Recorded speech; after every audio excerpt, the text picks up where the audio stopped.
I would like to see a lot more Rangahau done by our people, for our people, using our own theories and our Indigenous theories.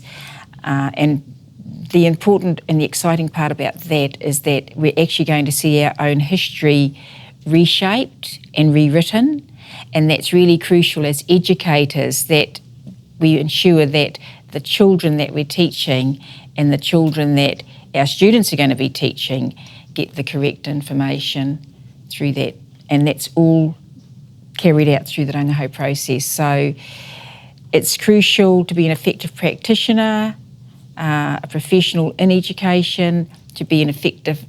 We have to be effective at Rangahau, otherwise we're stagnant, we're not moving, so we have to be always moving forward and always growing and evolving, and the key to that is Rangahau.